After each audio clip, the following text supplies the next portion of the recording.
Picture a quiet room, a late meeting, a train car full of strangers. Somewhere across it, one person tilts their head back and yawns, and within a few seconds, like something moving through the air, it reaches the next person and the next. Someone you have never spoken to opens their mouth, and your own body answers. We have a simple story for why. You're tired, you're bored, the room is stuffy. That is what a yawn means, and everyone knows it. Except that story is almost entirely wrong. A yawn has very little to do with being sleepy. And the contagious part, the reason it leaps from body to body across a room, may be one of the most revealing things your nervous system ever does. It quietly measures something about you that you cannot see and cannot fake.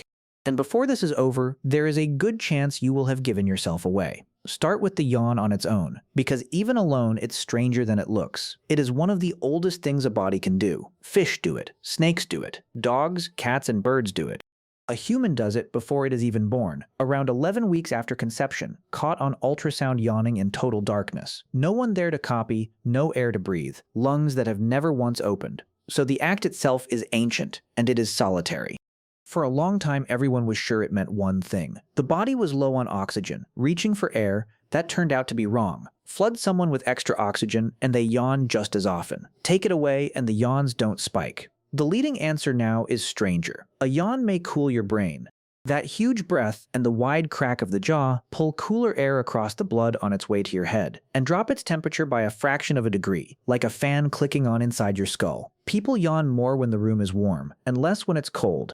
A brain quietly running its own thermostat. And that still isn't the strange part, because a warm brain might explain why you yawn. It explains nothing about why I yawn the instant I watch you. A psychologist named Robert Provine spent years on exactly that, and what he found is almost funny.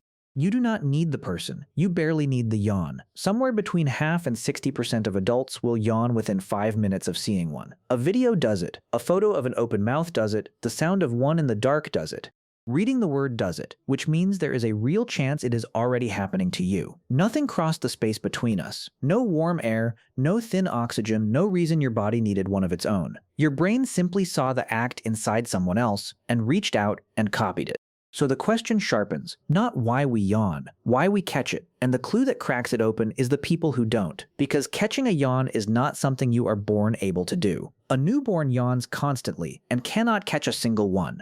Sit a room of toddlers in front of a yawning adult, and almost nothing happens. The contagion only switches on around the age of 4 or 5. And that age is not random. 4 or 5 is the exact window when a child builds what psychologists call a theory of mind. The first moment they understand that other people have their own thoughts, their own feelings, a whole world behind the eyes that is not their own. The ability to look at another person and for half a second, quietly become them. The catching of a yawn appears at the same moment as the ability to imagine being someone else. 2 doors, and the research keeps finding they open with the same key. Now here's the part that flips the whole thing.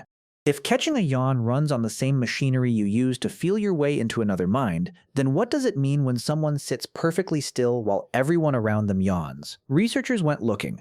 Children on the autism spectrum, who often read other minds differently, were found by a team led by Atsushi Senju to catch far fewer yawns. And then a study by Brian Rundle did something colder.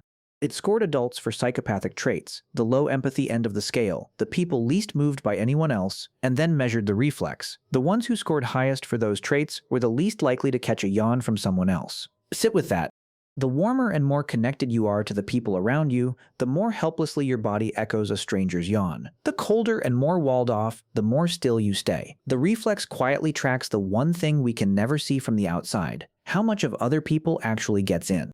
Now, to be fair, this is still a theory and an argued one. Some researchers think the empathy link is oversold, that a yawn is just a reflex bouncing between nervous systems and nothing deeper. You cannot cut empathy out of a person and weigh it. But the empathy idea keeps explaining the part the simple version can't. Not just that we copy the yawn, who copies it and who doesn't. And the animals tell the same story. Chimpanzees catch yawns, but in work by Matthew Campbell and Franz de Waal, they catch them far more from their own group than from chimps they don't know. Dogs catch yawns from us, and research by Teresa Romero found they catch them more from their own owner than from a stranger in the room. The reflex isn't blind, it runs down the lines of who belongs to whom. It travels along the bond. So think about what that reflex was really measuring all along. Not how tired you are, not how bored. It was never a window into your energy.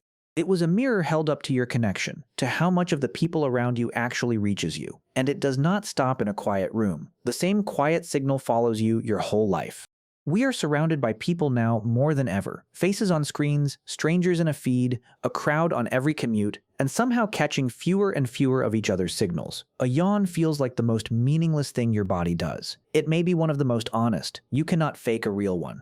You cannot force one on command. And you cannot always stop one when it comes. We spend our whole lives locked behind our own eyes, guessing at everyone else, wondering if they feel what we feel, whether we are as close to them as we hope, or quietly alone in a room full of people. And then, with nobody deciding to, a stranger opens their mouth and something in you answers before you can stop it. You caught one somewhere in the last few minutes, didn't you? That wasn't tiredness. That was your nervous system answering a question you never asked out loud. Some of us go through life certain we are alone inside our own heads. The rest of us have this, a small involuntary flicker that only passes between people still paying enough attention to catch it.